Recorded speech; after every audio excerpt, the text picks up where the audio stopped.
জনপ্ৰিয় কণ্ঠশিল্পী জুবিন গাৰ্গ মৃত্যু ৰহস্যৰ লগত অভিযুক্ত অন্যতম দুই অভিযুক্ত শেখৰজ্যোতি গোস্বামী আৰু অমৃতপ্ৰভা মহন্তক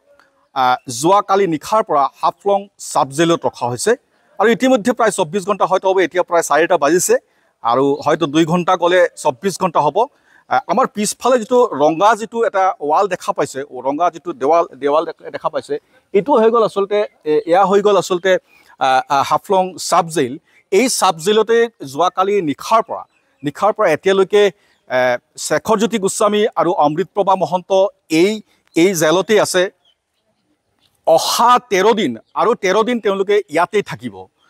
ইতিমধ্যে আমি যেটো খবৰ লাভ কৰিছো যি তথ্য পাইছো এই তথ্য অনুসৰি আসলতে হাফলং সাব জেলৰ কেপাসিটি হৈ গ'ল 68 গৰাকী ইনমেট ৰখাৰ অৰ্থাৎ 68 নম্বৰ ইনমেট ৰখাৰ বাবে হাফলং সাব জেল কিন্তু ইতিমধ্যে আমি যেটো খবৰ লাভ কৰিছো যি তথ্য পাইছো এই তথ্য অনুসৰি হাফলং সাব জেলত বৰ্তমানে 73 গৰাকী ইনমেট আছে অৰ্থাৎ 73 নম্বৰছ যত 69 গৰাকী হৈ গ'ল পুৰুষ আৰু 4 গৰাকী হৈ গ'ল মহিলা আৰু এই 69 গৰাকীৰ ভিতৰত এগৰাকী হৈ গ'ল এজন হৈ গ'ল শেখৰজ্যোতি গোস্বামী আৰু 4 গৰাকী যি মহিলা আছে এই মহিলাৰ ভিতৰত এগৰাকী হৈ গ'ল অমৃতপ্ৰভা মহন্ত আমি আৰু তথ্য লাভ কৰিছিলো তেওঁলোকৰ যেটো খোৱা দিয়া হৈছে খোৱা দোৱা কেনেকা চলি আছে কি চলি আছে এটো যেটো খবৰ লাভ কৰিছিলো সেই খবৰ অনুসৰি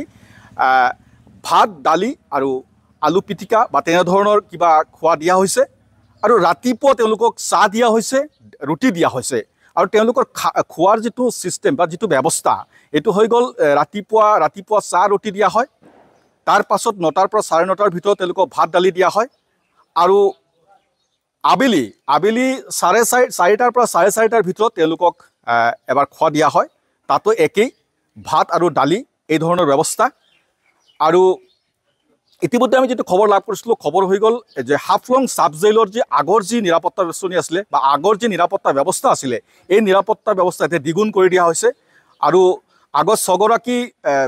যি নিৰাপত্তা কৰ্মী আছিল এতিয়া বঢ়াই দিয়া হৈছে আৰু 7জন আৰু 7 গৰাকী নিৰাপত্তা কৰ্মী মুতায়ন কৰা হৈছে ইতিমধ্যে 13 জন কৰি দিয়া হৈছে আৰু ইতিমধ্যে আমি দেখা পাইছো যে হাফলং সাব জেলৰ যেটো বহিৰাগত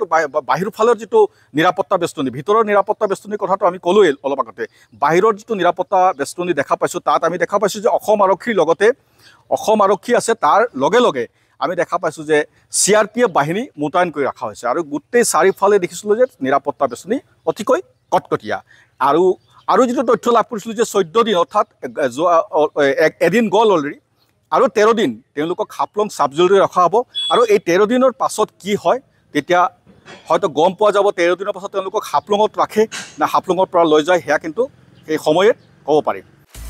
আপুনি বিচৰা বাতৰি পাব কেৱল নিউজ 18 এপত নিউজ 18 এপ ডাউনলোড কৰিবলৈ স্ক্যান কৰক এই QR কোড গুগল প্লে ষ্টৰতো পাব এই নিউজ 18 এপ